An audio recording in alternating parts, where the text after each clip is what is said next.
Okey, tindak balas kimia yang kedua bagi kumpulan 1 ialah kumpulan 1 boleh bertindak balas dengan oksigen untuk oksida logam. Dan seterusnya oksida logam ini jika boleh larut dalam air dan menghasilkan larutan yang berakali. Okey, jadi ini persamaan dia. Persamaan X ni mewakili kumpulan 1 bertindak balas dengan oksigen akan menghasilkan satu oksida logam lah. Okey, dan yang kedua, oksida logam ni kalau kita larutkan di dalam air, dia akan menghasilkan larutan alkali. Okey, cikgu sebutkan prosedur bagaimana eksperimen ini dilakukan dalam makmal. Pertama, okey, cikgu akan sebut dalam bahasa Inggeris. Cut a small piece of lithium using a knife and forceps. Okay. Next, dry the oil on the surface of the lithium with filter paper. Place the lithium in a combustion spoon and heat lithium until it starts to burn. Next, put the burning lithium into a gas jar of oxygen. When the reaction stops, add water to dissolve the compound formed. Add a few drops of universals indicator to the solution formed. Record the observation. Repeat step 1 until 7 using sodium and potassium to replace lithium one by one.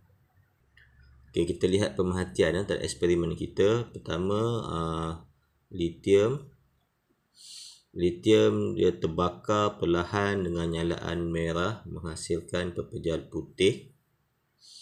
Pepejal putih tersebut larut dalam air membentuk larutan tidak berwarna. Okey, kemudian larutan itu menukarkan warna penunjuk universal dari hijau kepada ungu. Okey, itu pemerhatian yang kita dapat lihat pada lithium. Jadi di sini sebenarnya ada dua perkara. Pertama, kita bakar dia, kemudian hasil dia tu pepejal putih tu kita larutkan dalam air, dan air larutan yang terhasil itu kita ujikan dengan penunjuk universal. Hijau kepada ungu ni menunjukkan dia bersifat alkali. Boleh saja kamu guna kertas limus kan.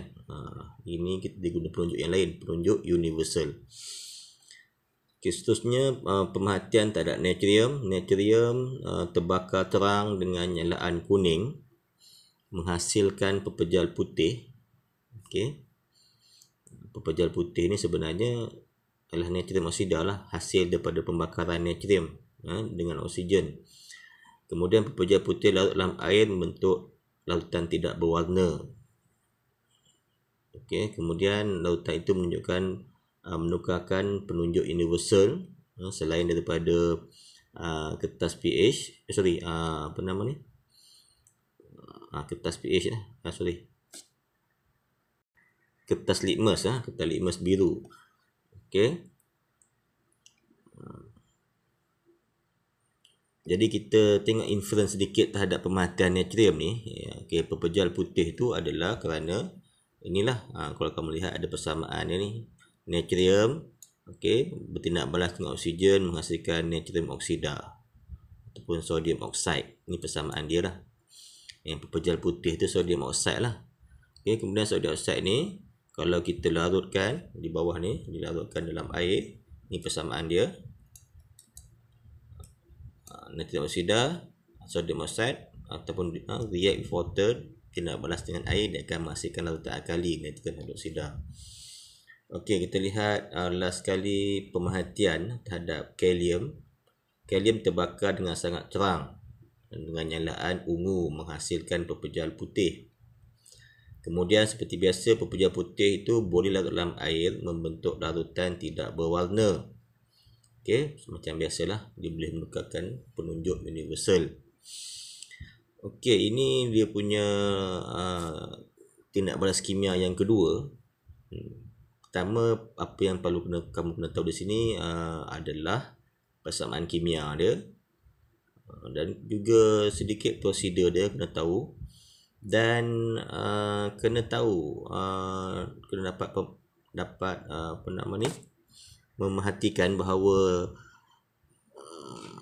tentang kreatifan logam-logam. Didapati bahawa logam ini pun, logam akali ini pun bila bertindak balas dengan oksigen semakin reaktif daripada natrium hingga lithium sampai kalium. Okey, ini pun boleh disoal dalam peperiksaan, kenapa tindak balas antara lithium dengan oksigen contohnya kurang reaktif berbanding tindak balas antara kalium dengan oksigen.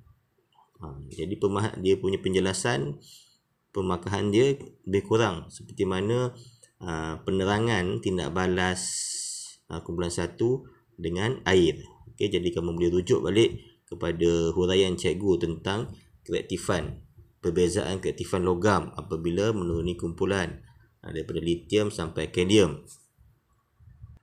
Okey, seterusnya kumpulan 1 juga boleh bertindak balas dengan klorin. Selain daripada oksigen, boleh bertindak balas dengan gas klorin, menghasilkan logam klorida.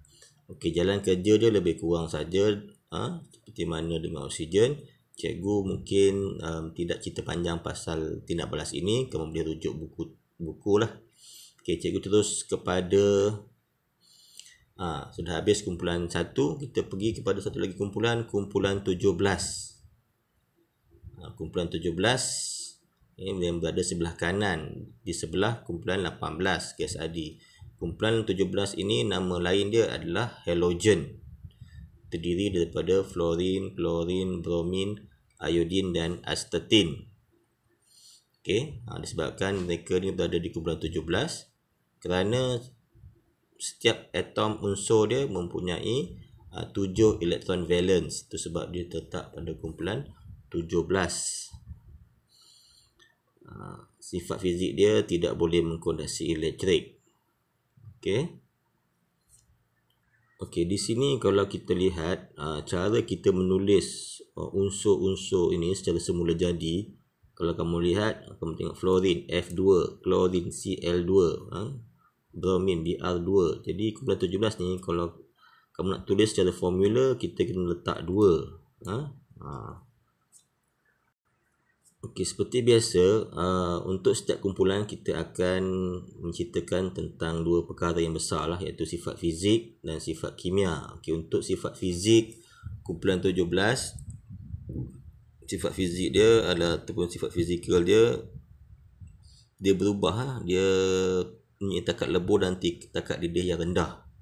Manakala fluorin ni wujud dalam bentuk gas, klorin gas, bromin cecair, iodin pepejal.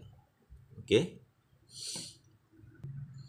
Dan dalam masa yang sama juga, kalau kamu lihat daripada gas kepada cecair, bermaksud takat lebur dan takat didih dia pun secara umumnya rendah, tetapi meningkat sedikit demi sedikit dan berubah sifat fizikal daripada gas kepada cecair dan pepejal.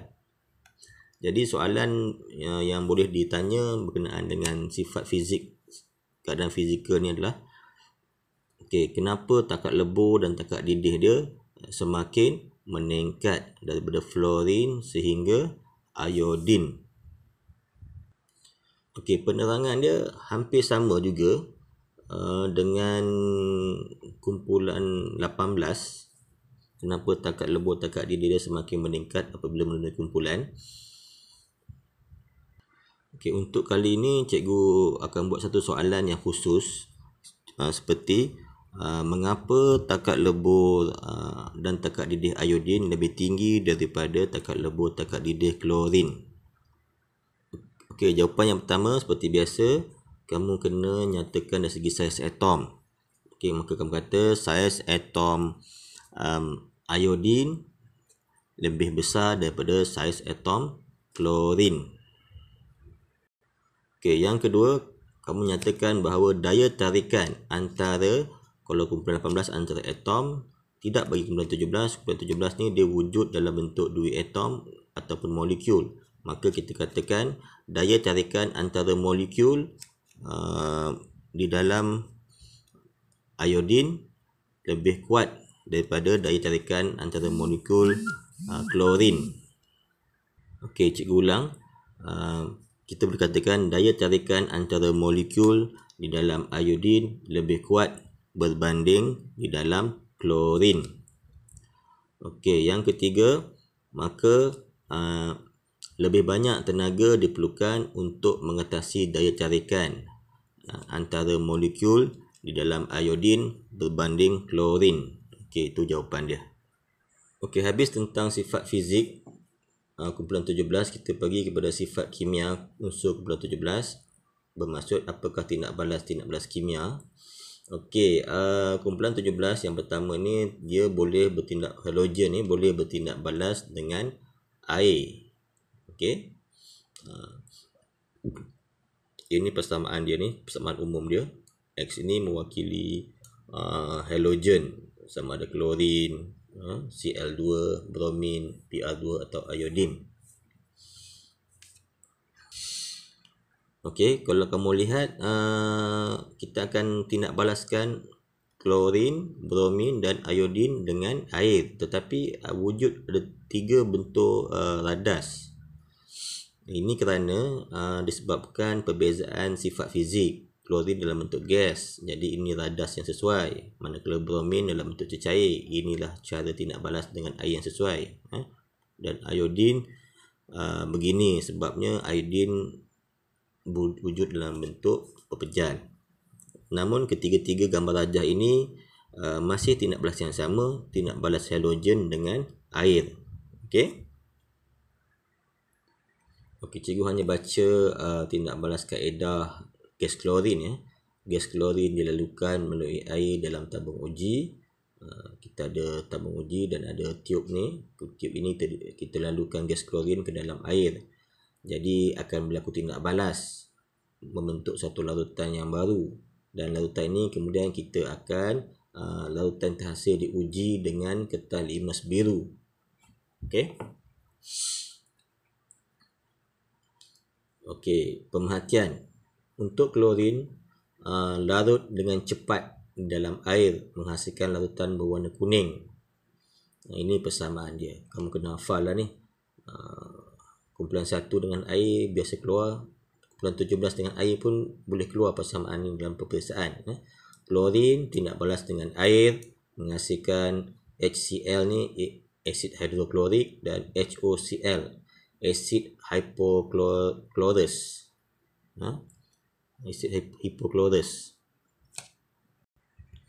Okey, pemerhatian adalah bila kita uji dengan ketal litmus tadi, larutan menukarkan ketal litmus biru kepada merah menunjukkan tanda-tanda asid dan kemudian melunturkannya. Ini yang pelik dia, melunturkannya. Dia melunturkannya kerana kehadiran larutan ni, asid hipochlorous ni, HOCl. Asid hipochlorous ni dia bersifat peluntur. Benda inilah yang ada dalam kalau kamu basuh baju Clorox tu kan, inilah asid hipochlorous ni, HOCl. Dia bersifat peluntur. Dia melunturkan ketal litmus tadi. Okey, kemudian cikgu nak baca tentang iodin pula. Kamu lihat pemerhatian perbezaan dia. Iodin atau bromin larut dengan perlahan dalam air menghasilkan larutan berwarna perang. Larutan menukarkan ketal litmus biru kepada merah dan melunturkannya dengan perlahan. Okey, ini kamu boleh baca. Secara pemerhatian yang kita dapat lihat, memang ketiga-tiga ni boleh bertindak balas dengan air dan hasil dia sama, tetapi kadar kereaktifan dia berbeza. Jadi sifat kimia dia di sini, soalan biasa ditanya, kenapa kereaktifan kumpulan 17 ni semakin berkurang apabila menuruni kumpulan 17. Ni kamu kena precaution lah, kena betul-betul ni, sebab ini memang biasa ditanya, kena bersedia. Seperti mana kumpulan 1 biasa ditanya sifat kimia tentang kereaktifan dia menuruni kumpulan, sama juga dengan sifat kimia kumpulan 17. Kenapa kereaktifan dia berbeza, ataupun kata mudahnya, kenapa kereaktifan dia semakin berkurang apabila menuruni kumpulan.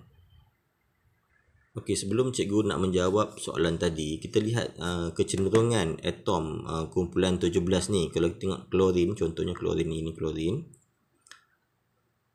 Dia ada 7, bermaksud dia tidak mencapai susunan yang stabil, oktet yang stabil. Jadi dia reaktif lah, dia akan bertindak balas. Okey, dalam konteks yang kita bincang, dia bertindak balas dengan air. Jadi bagaimana dia nak mencapai struktur atom yang lengkap? Klorin ni dia akan menerima satu elektron. Boleh jadi 288. Jadi di sini kereaktifan sesuatu unsur kumpulan 17 ni berkaitan dengan semakin mudah, yang manakah yang semakin mudah menerima elektron. Siapa menerima elektron makin mudah, maka dia lebih reaktif. Berbeza dengan kumpulan 1. Kumpulan 1, mana-mana atom yang semakin senang melepaskan elektron, dia semakin reaktif. Berbeza. Kumpulan 17, nak tahu dia reaktif atau tidak reaktif, semakin senang atom itu menerima elektron untuk mencapai susunan elektron yang stabil. Jadi kita lihat siapakah yang paling lebih reaktif. Okey, soalan yang boleh ditanya contohnya, kenapa bromin kurang reaktif bertindak balas dengan air berbanding klorin. Contohnya, kenapa bromin kurang reaktif tindak balas dengan air berbanding air klorin. Okey, pertama macam biasa, seperti mana kumpulan 1, kita mesti bermula dengan saiz atom. Maka kamu kata saiz atom bromin, dapat lihat sini, saiz atom dia lebih besar berbanding saiz atom klorin.